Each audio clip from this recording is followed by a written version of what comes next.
la bonne vieille unanimité d'entente du temps de la patente, où tu avais une certaine élite qui menait tout. D'un autre côté, c'était les meilleurs outils du temps. L'ordre de Jacques-Cartier, ça l'a fait de son temps. Et heureusement qu'on les a eus, parce qu'on ne serait pas rendu aussi loin qu'on est là. Donc, l'idée, ce n'est pas tellement de faire l'unanimité que de mettre sur la table les vrais paramètres des problèmes et de ne pas avoir peur de débattre, de discuter. Et souvent, les Acadiens, dès que quelqu'un élève la voix, « Ah, mon Dieu, on est en chicane. » Mais t'es pas... Il y a une différence entre la chicane et le débat. On dirait qu'il y a un peu une peur, on dirait comme si qu'est-ce qui s'était passé en 1755, on dirait que ça avait resté imprégné qu'on ne veut pas de chicane, on ne veut pas de débat. Oui, mais sauf que là, moi, je suis un peu tanné aussi. Les gens qui prennent des raccourcis, et souvent, c'est des gens bien placés, même une dame que j'admire, Antonine Maillet ou Herménégilde Chasson, qui ont tendance à dire que les Acadiens du Sud, c'est du monde très doux, fin renard, dit pas un mot plus que l'autre, que dans le Nord, les gens sont peut-être un peu plus violents, ils ne se laissent pas manger ses pieds, etc. Il y a un petit peu de vrai de tout ça. Mais l'Acadie, c'est tout ça ensemble. Et c'est ça qu'il faut mettre aussi ensemble. Il ne faut pas oublier que dans le Sud, là, il y a eu Monseigneur François Richard qui donnait pas sa place là, à n'importe quel Acadien du Nord d'aujourd'hui, ou à Jackie Vautour, qui est quand même un Acadien du Sud qui n'a pas donné, il n'a pas à envier des Mathilde Blanchard et autres. Tout ça fait partie d'un ensemble. Et c'est à nous, comme je dis, reconnaissons nos différences, regardons ensemble et respectons-les. Et heureusement qu'on est différents. Si on était tous pareils, qu'on mangeait toute la poutine râpée, puis qu'il n'y avait pas plus de variation dans notre menu, c'est sûr qu'on serait plus vulnérable. C'est comme De Gaulle disait, à un moment donné, la France est le pays le plus difficile à mener parce que c'est un pays de 350 fromages, par exemple. Ben nous, on a un pays, on a un peuple qui a aussi la diversité. Tu as le stew Madawaska, tu as le fricot dans le Nord, tu as la poutine râpée ici, tu as la râpe pure aussi en Nouvelle-Écosse. Alors, arrêtons d'opposer ça, mais composons tous ces éléments-là comme faisant partie d'un tout, au lieu de se dénigrer de part et d'autre. On est déjà assez des Anglais là, qui sont capables de faire du trouble chez nous. Évitons de le faire entre nous autres, mais soyons assez francs pour se dire d'en face qu'est-ce qu'il y en est. On aurait une meilleure force, une meilleure voix aussi, si on pouvait. Ben, si on peut réussir à créer des lieux où ce que le monde peut au moins discuter, puis le projet, c'est pour ça que moi-même, on était une radio universitaire, mais j'ai le bonheur d'avoir été président fondateur de la radio communautaire du Sud-Est, CJSE, comme j'étais à la SNA à l'époque quand on a mis CKRO, etc. Ça, c'est des nouveaux, très beaux instruments d'affirmation nationale. Et à ce niveau-là, les radios et les médias en général deviennent aussi, peuvent être des outils de rassemblement, comme Rogers essaie de faire de plus en plus, peut-être ces liens entre les peuples. Il ne faut pas oublier que le Madawaska existe aussi dans cette Acadie des terres et des forêts. Moi-même, je viens du Madawaska. Mais c'est que les gens se demandent comment ça se fait que le Madawaska n'est pas plus branché, l'Acadie des terres n'est pas plus branchée sur le reste de l'Acadie. Mais quand on pense que Radio-Canada, la radio de Radio-Canada a pénétré au Madawaska strictement dans les années 70, que la télévision de Radio-Canada Moncton a pénétré au Madawaska strictement dans les années 80, alors tu as eu une grande période de silence. Et aussi, tu as des frontières objectives, comme la forêt, Madawaska, même avec l'autoroute, ça prend 4h30 pour s'y rendre, même en roulant un peu vite. Alors, donc, ça aussi, il faut composer avec ça. C'est sûr que le Madawaska, moi, je suis très fier de venir du Madawaska. Comme je dis, je suis un Acadien d'origine barayonne, né le 15 août en plus, fait que je suis un petit peu baveux de ce côté-là. Je suis très barayon de ce côté-là aussi. Mais le Madawaska a un rôle prépondérant à jouer aussi dans l'affirmation du fait français en Acadie. Et il va falloir aussi qu'on développe une mentalité qui fait que l'on vive au Madawaska, au Restigouche, ailleurs, qu'on ait envie de s'identifier comme Acadien, comme n'importe où ailleurs. Alors, parce que, tu sais, c'est pas...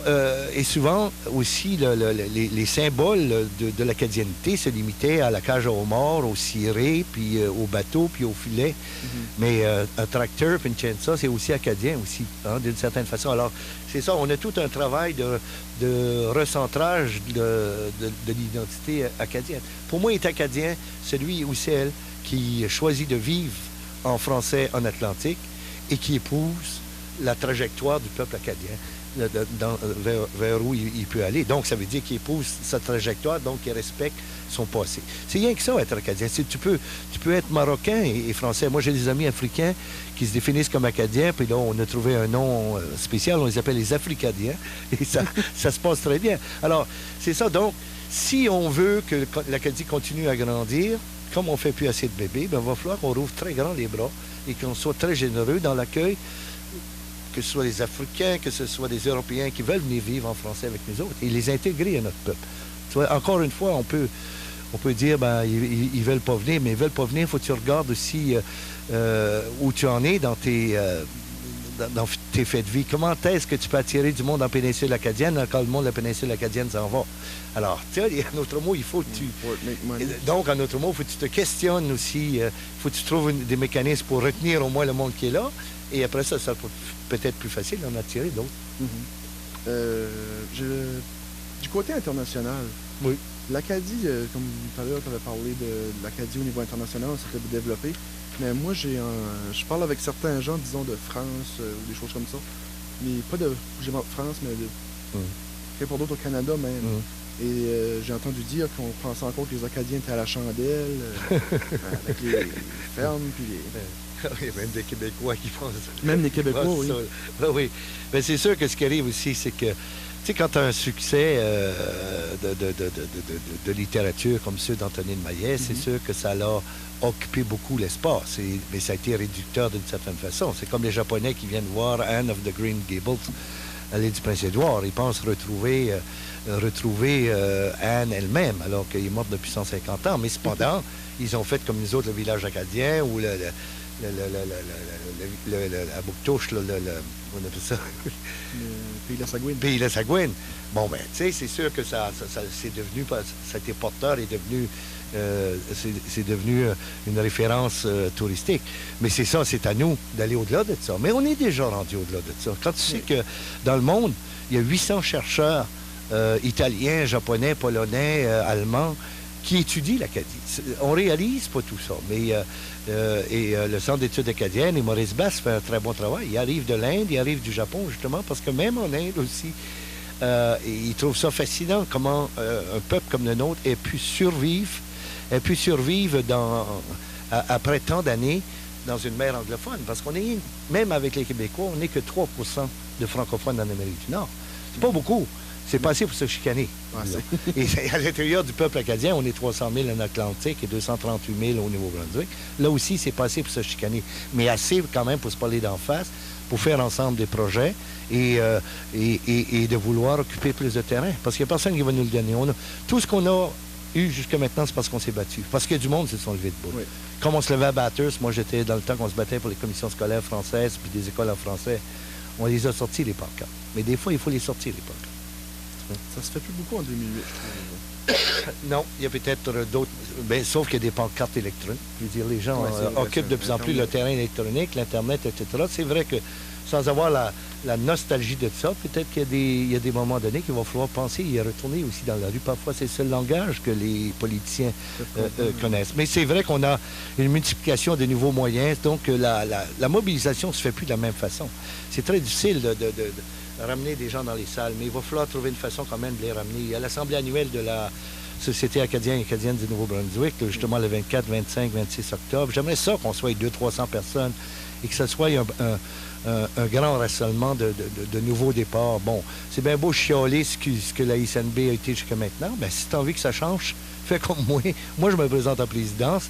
Présentez-vous contre moi si vous voulez, mais l'important, c'est que, encore une fois, arrêtons de reprocher aux autres tous nos malheurs, puis assumons nos solutions. Alors, en ce sens-là, ça serait fun qu'il y ait des étudiants, un paquet d'étudiants qui viennent, je crois que c'est 20 pièces d'inscription, tu sais, le coucher chez Chump, etc. Il faut venir, parce que il faut que... Moi, je ne suis pas de ceux qui croient que la jeunesse est délabrée et amorphe en Acadie, sauf que c'est vrai qu'on ne les voit pas souvent sur les grandes scènes, etc. On a une Acadie plein de talent. C'est à Bathurst au Atlantic Coast, l'hôtel du Atlantic Coast. Ça, c'est très, très important parce que la SNB est en pleine restructuration.